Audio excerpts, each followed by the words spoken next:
எல்லாருக்கும் நமஸ்காரம். இன்றைக்கி என்னோடய கேரளா சமையலறையில் கேரளா ஓணம் சத்யா ஸ்பெஷல் பைனாப்பிள் பச்சடி எப்படி பண்ணுறதுன்னு பார்க்கலாம். பைனாப்பிள் ஃபுல்லாக எடுக்க வேண்டாம், ஹாஃப் எடுத்தால் போதும். தோலெல்லாம் எடுத்துட்டு இந்த மாதிரி குட்டி குட்டியாக கட் பண்ணி எடுத்துக்கோங்க. பைனாப்பிளோட சென்டரில் இந்த ஹார்டாக இருக்கும்ல, அந்த பீஸ் எடுக்க வேண்டாம், அதை அப்படியே கட் பண்ணி மாற்றிடலாம்.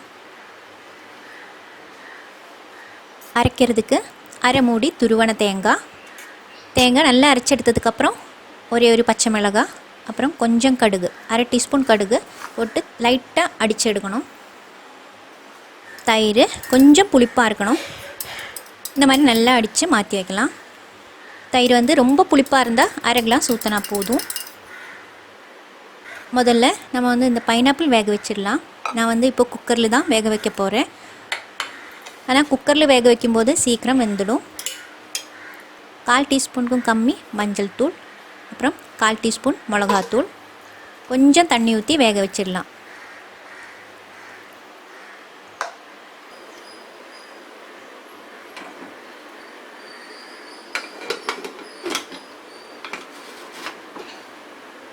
இப்போது தேங்காய் அரைச்சி எடுத்தாச்சு.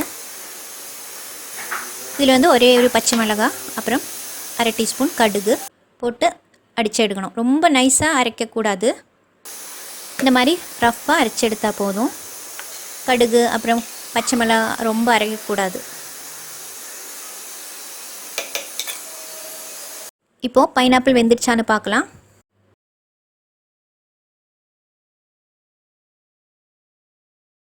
திருப்பியும் ஃப்ளேம் ஆன் பண்ணதுக்கப்புறம்,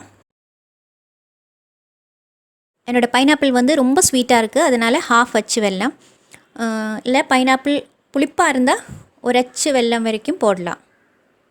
பைனாப்பிள் புளிப்பாக இருந்தால் இந்த வெல்லம் பைனாப்பிள் வேக வைக்கும் போதே போடலாம். நல்லா கொதி வந்ததுக்கப்புறம் நம்ம அரைச்சி வச்சுருக்கிற அந்த தேங்காய் போட்டு நல்லா மிக்ஸ் பண்ணலாம். எதுவும் வேஸ்ட் பண்ண வேண்டாம். மிக்ஸி ஜாரில் கொஞ்சம் தண்ணி ஊற்றி அதுவும் ஊற்றலாம். நல்லா மிக்ஸ் பண்ணதுக்கப்புறம் தேவையான அளவு உப்பு, கொஞ்சம் கறிவேப்பிலை, நல்லா கொதி வந்ததுக்கப்புறம் தயிர் பார்த்து தான் ஊற்றணும். நல்ல புளிப்பாக இருந்தால் கொஞ்சம் ஊற்றினா போதும். தயிர் ஊற்றினதுக்கப்புறம் நீங்கள் டேஸ்ட் பண்ணி பாருங்கள். லைட் புளிப்பாக இருந்தால் ஒரு கிளாஸ் வரைக்கும் ஊற்றலாம்.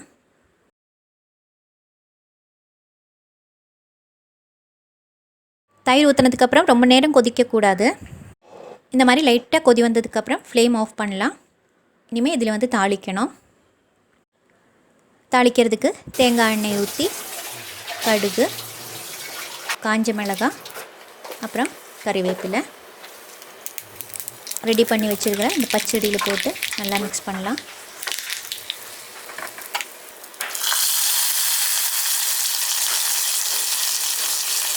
அவ்வளோதான், பைனாப்பிள் பச்சடியில் ரெடி ஆகிடுச்சு. இது ஒரு ஓணம் ஸ்பெஷல் ரெசிபி. நீங்களும் செஞ்சு பாருங்கள். பிடிச்சிருந்தா ஷேர் பண்ணுங்கள், கமெண்ட் பண்ணுங்கள், அப்புறம் சேனல் சப்ஸ்கிரைப் பண்ணுங்கள். அடுத்த வீடியோவில் பார்க்கலாம்.